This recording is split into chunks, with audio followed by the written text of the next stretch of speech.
Al llegar hoy, amigo oyente, a este estudio del libro de Nahum, no vamos a decir, como decimos en la mayoría de los libros que nos toca estudiar, que este es uno de los mejores libros de la Biblia.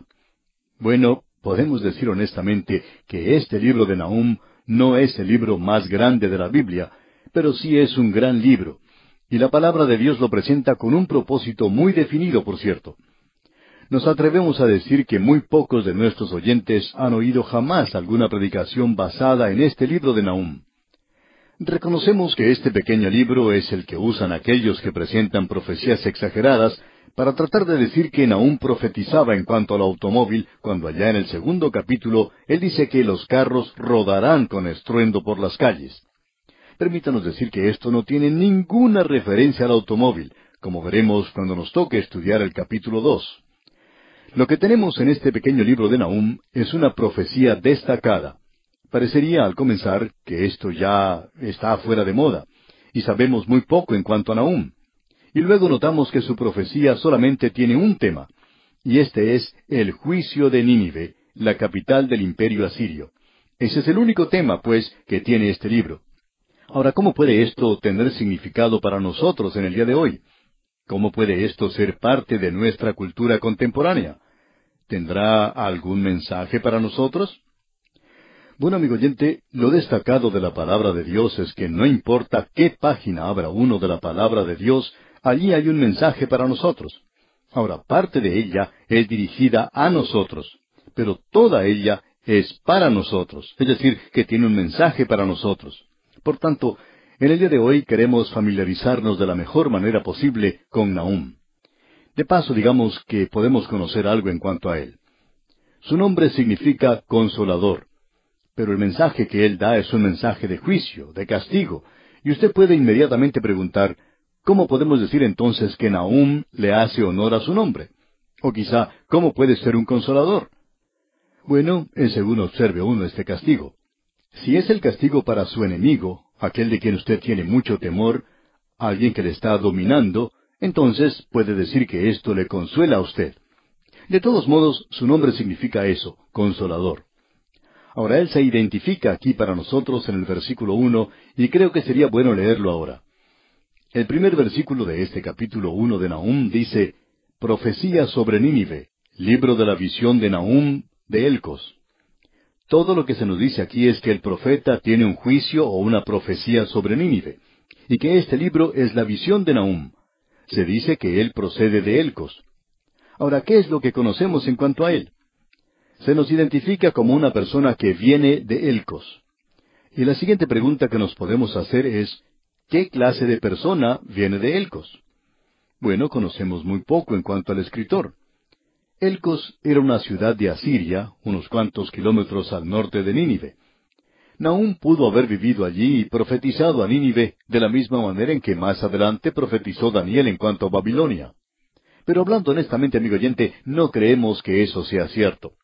Pensamos que el contenido de este libro revela que él nunca fue a Nínive. No creemos que él estuvo allí, ni que hubiera sido llamado para ir a ese lugar. Otra explicación que se menciona es que se puede referir a una pequeña aldea llamada Elcos, en Galilea. Y Jerónimo en sus registros dejó constancia que un guía le señaló aquella aldea como el lugar de nacimiento de Nahum. Pero en realidad, la primera vez que esa aldea fue señalada fueron 1000 años después de haber vivido Nahum. Así es que esto es más bien algo tradicional. Ahora, el doctor John Davis dice que el significado para Capernaum es la aldea de Nahum. Capernaum. Ahora, si Capernaum es una palabra hebrea, entonces ese es el origen evidente y no tenemos razón para creer de otra manera. Así es que podemos decir que es la aldea de Nahum. Él nació en ese lugar o vivió allí cuando era muchacho, pero en Judá también hay un lugar llamado Elcos. Ese también parece haber sido un lugar muy conocido. Y en el presente también tenemos ciudades cuyos nombres son repetidos en otras partes. Hay algunos nombres como los de los próceres que se dan a muchas ciudades. Por tanto, podemos decir que Elcos era un nombre bastante común, y ese era el nombre de esa aldea de Judá. Ahora hay muchos que opinan que lo que sucedió en realidad es que ese profeta había nacido en el reino del norte, en Israel, y eso probablemente explica su apego al reino del norte. Pero luego él se trasladó a Elcos, un lugar que está al sur de Judá, y él probablemente fue allí cuando era un muchacho y creció en el reino del sur. Así es que este hombre que escribió esta profecía sabía algo evidentemente en cuanto a Sennacherib y a su ataque contra Jerusalén, porque parece el relato de un testigo presencial. Ya vamos a ver aún en el primer capítulo que cuando Sennacherib, rey de Asiria, llevó a cabo una invasión, eso ocurrió en el reino de Ezequías, Nahum fue probablemente un testigo presencial de lo que ocurrió entonces. Y eso indicaría que Nahum podría ser contemporáneo de Isaías y Miqueas. Y hay algunos que opinan que esto es lo correcto. Nosotros no hemos decidido aún sobre una fecha exacta o final. Hemos presentado esto en las notas que muchos ya tienen, y las fechas que mencionamos en estas notas indican los años 720 a 636 antes de Cristo, que es la opinión de algunos eruditos conservadores. Parece ser razonable ubicar a Nahum unos 100 años después de Jonás, y unos 100 años antes de la destrucción de Nínive. Esto lo ubicaría entre los años 606 y 612 antes de Cristo. Probablemente vivió durante el reino de Ezequías, y él pudo ver la destrucción del reino del norte de Israel, y esto por supuesto fue algo que le conmovió mucho. De modo que tenemos aquí como tema de este libro la destrucción de Nínive. Y de esto es que él habla en todo el libro. Así es que este hombre hace sonar ese tañido fúnebre para la ciudad de Nínive. Y él pronuncia un juicio sobre la destrucción total de Asiria. Nínive era su capital. Y lo que Nahum va a decir aquí es que Dios es justo al actuar de esta manera. Usted recordará que Jonás fue a la ciudad de Nínive con un mensaje. Eso ocurrió de 100 a 160 años antes de que Nahum apareciera en esta escena. Nos gustaría observar el libro de Jonás y el libro de Nahum juntos. El problema es que cuando estudiamos la Biblia en la forma en que lo estamos haciendo, vemos que se presenta el libro de Miqueas entre estos dos. Y ya que así es como ha sido puesto en la Biblia, seguimos esta presentación, por supuesto. Pero nos gustaría, como dijimos, comparar a estos dos libros. Ahora Dios le dijo a Jonás que fuera a la ciudad de Nínive y que llevara a esa ciudad un mensaje. Y como pudimos observar, allí sucedió algo sorprendente. La ciudad completa se volvió a Dios 100%. Y hablando honradamente, amigo oyente, nunca ha sucedido nada como esto en toda la historia del mundo. No parece haber nada que pueda compararse con esto. Toda la ciudad, un 100% de sus habitantes, se vuelve a Dios. No sabemos cuál fue el alcance que esto tuvo en toda la nación, pero ya que esto sucedió en la ciudad capital, debe haber tenido un efecto tremendo en toda la nación. Así es que, en aquel día, mucha gente se volvió a Dios. Pero ahora nos hacemos una pregunta obvia de qué resultado hubo de todo esto. ¿Fue algo permanente? ¿Se convirtió esa nación en una nación piadosa? Y la respuesta, por cierto, es no. Eso no fue así. Al pasar el tiempo, se apagó ese avivamiento. Al pasar el tiempo, ellos regresaron a su paganismo. Al pasar el tiempo, ellos volvieron a ser tan brutales como habían sido antes. Esa nación había recibido un mensaje de parte de Dios. Y ahora vienen aún con otro mensaje. ¿Por qué no va él con ese mensaje a la ciudad de Nínive? Nosotros no creemos que él haya ido a la ciudad de Nínive. Creemos que este hombre permaneció en el reino del sur. No creemos que haya dejado esa localidad. Ahora, si Dios envió a Jonás, ¿por qué no envió a Nahum también? Bueno, amigo oyente, los métodos de Dios cambian. Dios, por cierto, que es inmutable. Él nunca cambia, pero Él cambia sus métodos en diferentes ocasiones. Él envió a Jonás porque aquí tenemos una gran ciudad sumida en el mal, pero esta gente era ignorante de Dios. Y cuando se les presentó el mensaje, toda la gente de la ciudad se vuelve a Dios, desde el rey en su trono hasta el hombre más humilde del reino. Y como resultado, Dios perdonó a la ciudad. Ahora han pasado ya de 100 a 150 años, y la ciudad ha vuelto a hacer las cosas que hacía en el pasado. Ahora, ¿por qué no van aún? Bueno, porque ellos ya han tenido la luz, y ellos han rechazado esa luz. Y cuando esa luz es rechazada, sucede lo que dijo el Señor Jesucristo. Así que, si la luz que en ti hay es tinieblas, ¿cuántas no serán las mismas tinieblas? Ahora, ¿cómo puede la luz ser tinieblas en alguna persona? Bueno, la luz que es tinieblas es negarse a aceptar la palabra de Dios. En el presente hay más Biblias que cualquier otro libro. No hay ningún libro que se pueda acercar a la Biblia en lo que se refiere a la cantidad que se publica. Aquí tenemos una nación que ha tenido la luz. Pero, ¿cuál es el resultado? Si la luz que en ti hay es tinieblas, ¿cuántas no serán las mismas tinieblas? Esta nación ha tenido la luz. Dios les había enviado a ellos un mensaje. Y por un tiempo ellos se habían vuelto de sus malos caminos y habían servido al Dios vivo y verdadero. Eso fue un gran avivamiento en el sentido general de esa expresión, y fue algo maravilloso, pero no duró. Ahora, ¿no es esa en realidad la historia de todos los avivamientos? Francia, por ejemplo, tuvo una revolución. En la misma época, Inglaterra tuvo un avivamiento bajo los hermanos Wesley, y hubo gran cantidad de personas que se volvieron a Dios. Pero, ¿cuál fue el resultado de Inglaterra? Bueno, podemos observar a esa nación en el presente. Cuando el avivamiento ocurrió, era la nación número 1 del mundo. Pero eso ya no es en el presente. ¿Qué es lo que sucedió? Bueno, se han apartado del Dios vivo y verdadero. Si uno tiene la oportunidad de visitar Londres en el presente y quiere visitar, digamos, la tumba de Juan Wesley, quizás se ponga al guía turístico en un aprieto, porque en el presente ese no es un lugar muy bien conocido, aun cuando él está sepultado al frente de la iglesia donde él ministró y donde nació. El problema que existe es que la gente se ha olvidado de Juan Wesley. Se han olvidado del gran avivamiento que tuvo lugar bajo este gran hombre de Dios. Y como resultado, deberíamos decir que Inglaterra se ha hundido a un nivel bajo comparándola con aquella nación que tuvo una gran historia en el pasado. Y en realidad le dan uno ganas de llorar al observar eso. Causa mucha tristeza cuando uno piensa en la grandeza de esa nación y cómo en un tiempo sus habitantes escuchaban la voz de Dios. Bueno, ahora Nínive ya no está escuchando. Y Nahum dice, yo no voy a ir allí, no voy a perder mi tiempo yendo a esa ciudad, no vale la pena hacerlo. Ellos ya se pasaron del límite. Creemos que conviene preguntarnos si esto puede ocurrir con nuestra propia nación.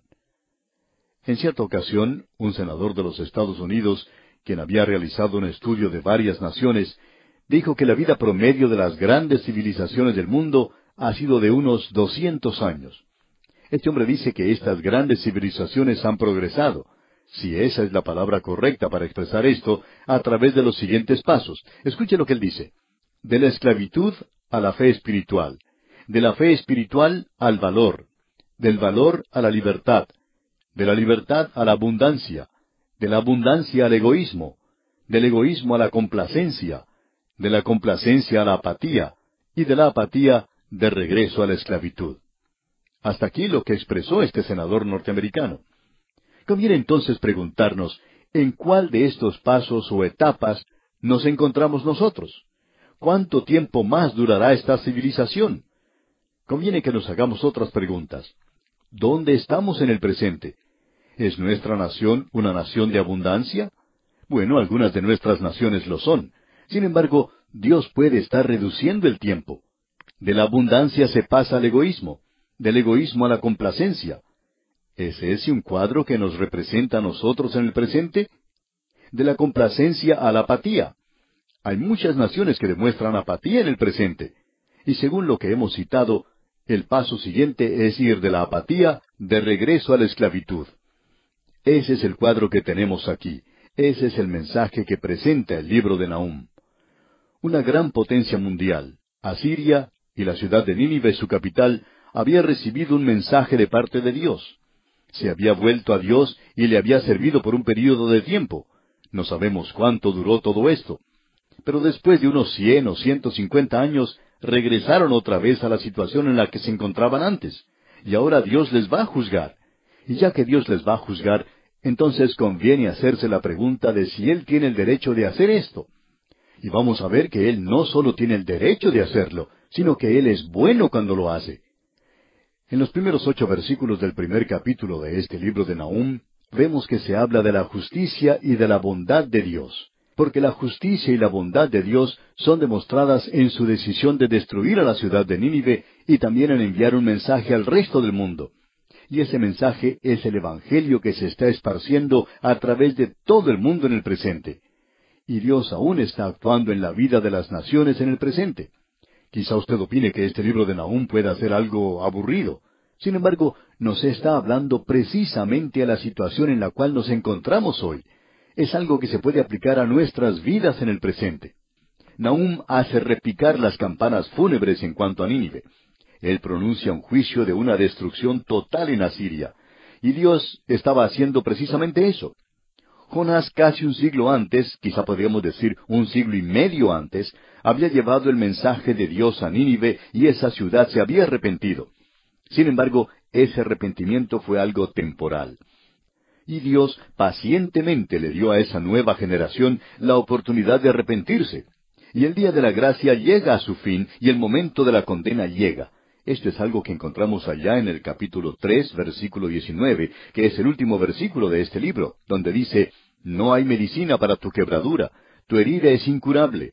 Todos los que oigan tu fama batirán las manos sobre ti, porque ¿sobre quién no pasó continuamente tu maldad?».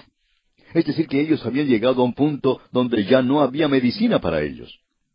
Nosotros creemos que una nación y también una persona puede continuar en el pecado y seguir pecando hasta que cruza cierta línea.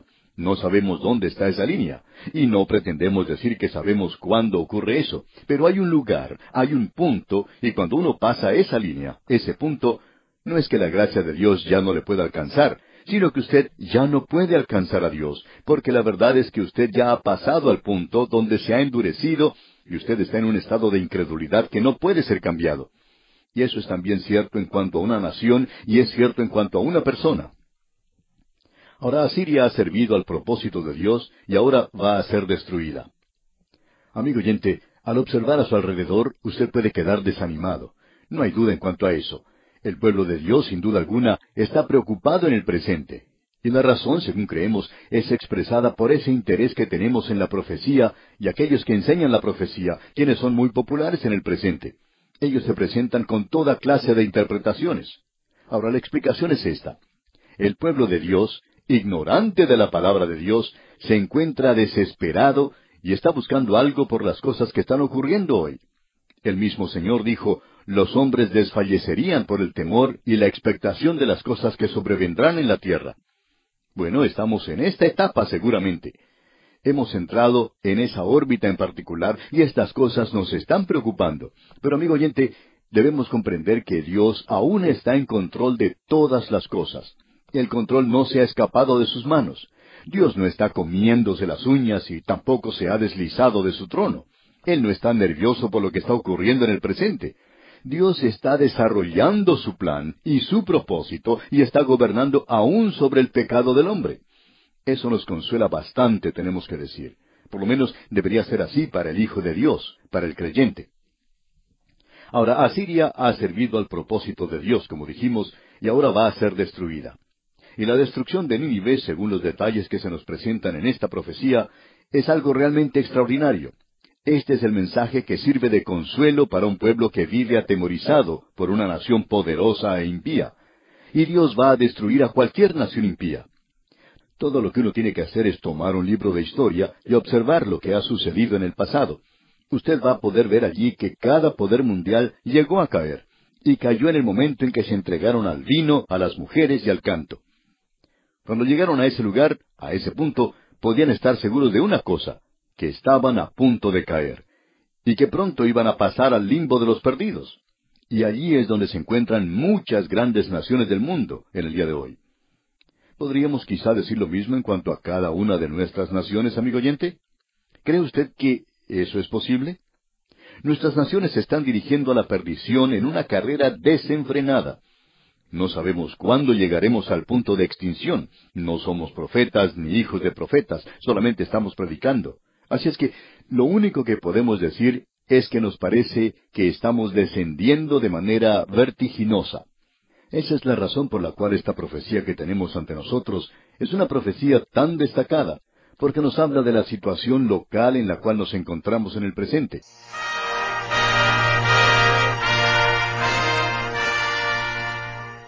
Nahum, el sobrescrito, identifica el tema, Nínive, el formato, un libro, el autor, Nahum, y su lugar de origen, Elcos. No podemos identificar dónde era Elcos. Entonces, es información, pero a veces no nos ayuda mucho. Nahum se dirigió a Nínive, pero no viajó a Nínive. Y se acuerdan de Abdías, se dirigió a Edom. Entonces, en un sentido, Nahum y Abdías están en una categoría aparte porque se dirigen a naciones extranjeras. Y aquí, diferente a los otros profetas predicadores, porque parece que la mayoría de los profetas eran predicadores principalmente y luego se escribieron sus profecías, parece que Nahum era principalmente autor. Y vamos a hablar de evidencia de esto. El Cos, pues no sabemos, hay mucha especulación de dónde era el Cos, no sabemos con seguridad. En 3.8, hablando de fecha, en 3.8 se hizo referencia a la destrucción de Tebas, que era la antigua capital de Egipto, lo cual pasó en el año 664 antes de Cristo. El libro anunció la destrucción futura de Nínive, capital de Asiria, lo cual pasó en 621. Entonces aquí estamos viendo el rango. Se menciona algo que ya pasó en 664, anticipa algo que iba a pasar en 621. Entonces tenemos un rango de, ¿qué será? 40 años más o menos por ahí. Entonces, la fecha del libro debe caer dentro de este periodo. Entonces, podemos fecharlo, pues, con más o menos seguridad en un rango decente. Si quieren tomar la mitad de esto, está bien, como 640, digamos, para la fecha de Nahum. Y aquí, como menciono, si yo digo cuál es una fecha probable de Nahum, pueden decir 640, y yo digo, ¿por qué? Me dicen, porque menciona un evento histórico, destrucción de Tebas en 664, y anticipa destrucción futura de Nínive que pasó en 621. Entonces esto, diferente a otros libros, esto es evidencia bastante contundente, pero otros libros no tienen evidencia tan contundente, pero aquí está bastante clara. Bien, trasfondo histórico. Y esto viene de Diller y Longman, dan un buen resumen de trasfondo histórico de este libro. Asiria. Asiria expandió bajo estos reyes. Tiglat-Pileser el tercero. De hecho, el perro de Tremper Longman, uno de los autores de la introducción, su perro, en una época cuando yo lo conocía, se llamaba Tiglat-Pileser el cuarto. Entonces, aquí Tiglat-Pileser III, Salmanasar, Sargón II, Sennacherib. Conocemos a Sennacherib porque él sitió Jerusalén, pero luego tuvo que retirarse. Esarhadón, y luego Asurbanipal. Y aquí estaba en ascenso. O sea, y esto es una dinastía bastante fuerte y estaba fuerte durante estos reyes. Asurbanipal capturó Tebas en Egipto en 664. Esarhadón, él quería asegurar paz en su reino después de su muerte. Entonces lo que hizo, y otra cosa, no está aquí, pero debemos mencionar que Babilonia, los caldeos estaban poniéndose en una actitud rebelde. Entonces, ¿qué hizo Esarhadón? Él dejó a dos de sus hijos a cargo de Asiria y de Babilonia. Y así iba a mantener la paz. Entonces, un hijo, Asurbanipal, a cargo de Asiria, y él era el rey principal, y su hermano, Samas-Sum-Ukin, estaba a cargo de Babilonia, pero bajo la autoridad de de Asiria y Asurbanipal. Perfecto, todo arreglado, ¿no? Pero en 652, Samas-Sum-Ukin se levantó en armas con los caldeos contra su hermano, pero fue derrotado. Sin embargo, la guerra era muy desgastante y debilitó el imperio de Asiria por hermanos peleados entre sí. Un caldeo, Nabopolassar, se rebeló contra Siria y logró destruir Nínive en el año 612 con la ayuda de los medos. El hijo mayor y sucesor de Nabopolassar fue nuestro muy conocido Nabucodonosor. Entonces aquí esta es la prehistoria de Nabucodonosor. Bien, Género de Nahum. Como dice el primer versículo, es un libro, Sefer. Diferente a algunos profetas que son antologías sin orden discernible, Nahum tiene una estructura fácil de seguir, aunque no todos están de acuerdo de cuál es esta estructura, pero leyendo se lee más como un libro. Leyendo Jeremías, Ezequiel, va brincando de un lado a otro y no hay orden cronológico muchas veces, es difícil entender lo que está pasando. Aquí no es tan fácil, no es tan difícil. Además, usa técnicas poéticas que son más obvias a la vista que al oído, como un libro. O sea, un libro, algunos libros están diseñados para leerse en voz audible, pero muchas veces cuando pensamos en libros, pues hay ciertas técnicas que brincan de la página a los ojos. Y en cambio, un mensaje, una predicación es un evento oral. Y a lo mejor como libro no sería gran cosa, pero como presentación oral es algo excelente. Entonces hay diferentes técnicas entre predicación o profecía hablada y profecía escrita. Su mensaje es duro, su estilo es refinado. Es como recibir un golpe de un puño que tiene guante de seda. Entonces hay una combinación aquí interesante. Dice que es una visión, más obviamente en 2:3 al 10 y 3:2 y 3. Estas son visiones. En su sobrescrito dice que es un libro de visiones y es un oráculo. Y oráculo se traduce como profecía. Literalmente es una carga, es la carga del profeta Nahum. Y aquí Dillard y Longman defienden la idea de que oráculo significa oráculo de guerra, oráculo contra una nación foránea. Entonces estas son, en el sobrescrito se describe como oráculo, como libro y como visión. Y vamos a ver algunas técnicas literarias después, que son técnicas que brincan más al ojo leyendo que al oído escuchando. Sobrescrito. Aquí es una estructura de Dillard y Longman. Y debo mencionar, uno de los temas favoritos de Longman es el guerrero divino. Y en Longman, cuando él puede encontrar evidencia del guerrero divino, la encuentra. Y aquí se estructura empieza con esta idea. Himno al guerrero divino. Y luego el divino guerrero, o guerrero divino, juzga y salva a su pueblo. Luego hay una visión de la suerte de Nínive, y luego hay una serie de burlas. Se burla de Nínive bajo diferentes metáforas o símiles. Lo compara a un león, y se burla del león. Luego un oráculo contra Nínive, hablando de su infortunio. La burla, otra vez, ahora es una ramera bruja, y se burla de ella. Luego burla de Nínive comparándola con Tebas que había caído, y dice, ¿tú eres mejor que Tebas? No creo. Entonces es una burla aquí recordando la caída de Tebas.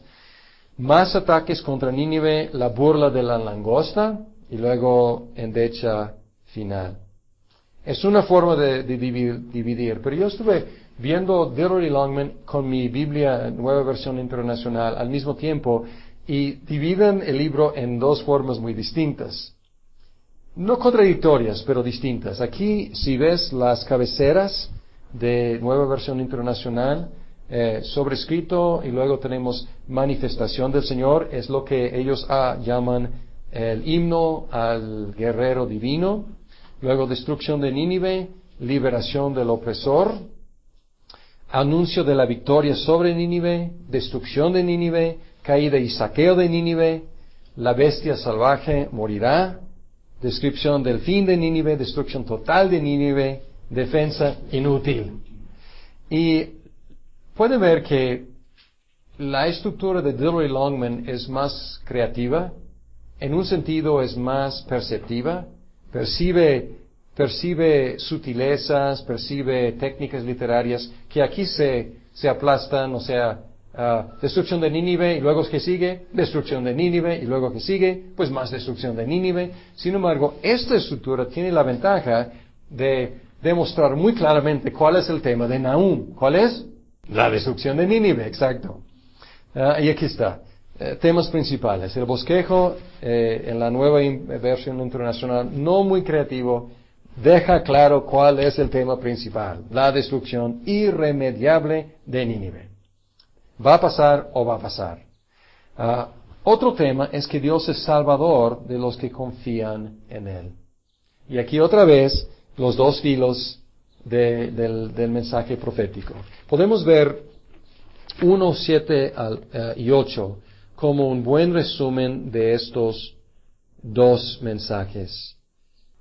Dice, bueno es el Señor, es refugio en el día de la angustia y protector de los que en Él confían. Pero destruirá a Nínive con una inundación arrasadora. Aún en las tinieblas perseguirá a sus enemigos. Entonces aquí el contraste entre estos dos versículos es muy, muy marcado. Bueno es el Señor, refugio, pero destruirá a Nínive. Y además, como en todos los profetas, el Señor es soberano sobre todas las naciones, hasta sobre Nínive, que se consideraba soberano en su día, ¿no? O sea, soberana como ciudad, como imperio. Pero Dios es el verdadero soberano. Técnicas literarias. Abre con un himno, y este himno es similar a algunos himnos que encontramos en los Salmos. Y entonces aquí tenemos algo poético, salmático, o sea, es semejante a los Salmos. Hay un acróstico parcial en Nahum 1, y un acróstico a veces puede escucharse, o sea, pero cuando es escrito se puede ver muy fácilmente usando las letras del alfabeto.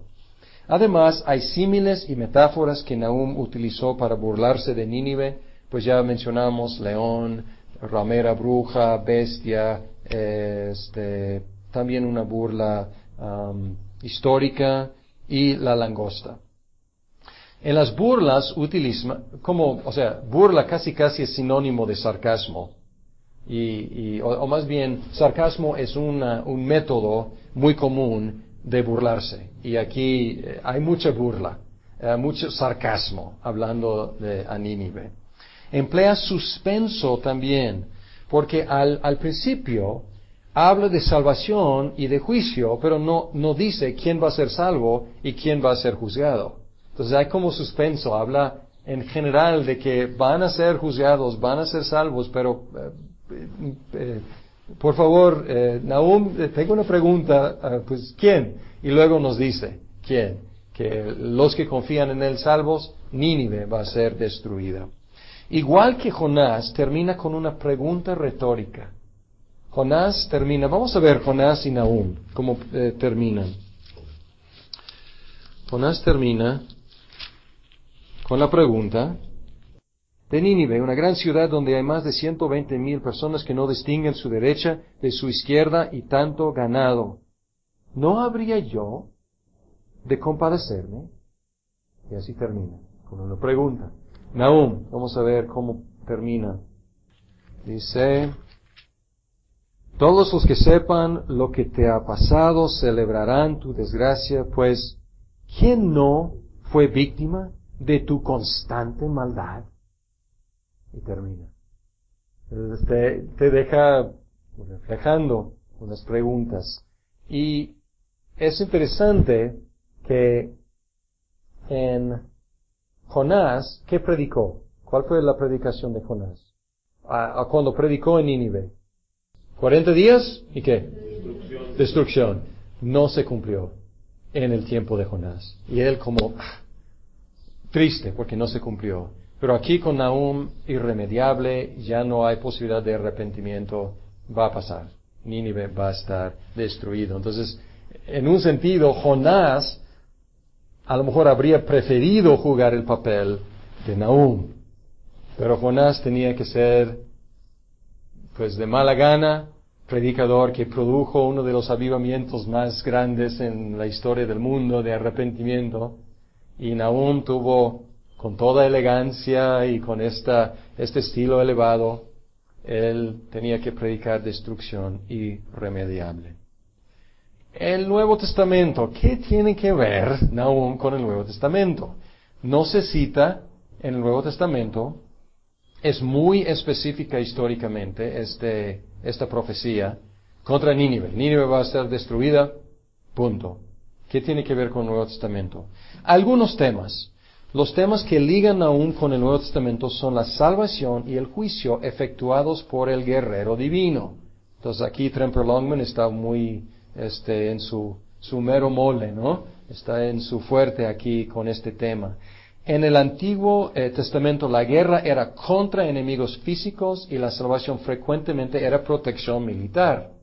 En el Nuevo Testamento la guerra es contra enemigos espirituales. Ya no es, dice, ya no es contra sangre, ya no es contra carne, es contra enemigos espirituales. Y aquí entran los textos que tienen que ver con la guerra espiritual.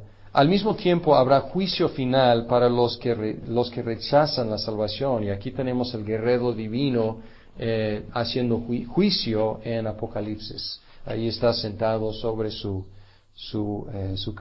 caballo y pues haciendo guerra a las naciones.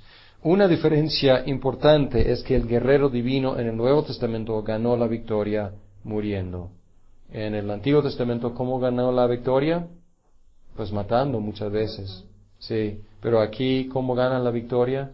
Dando su propia vida.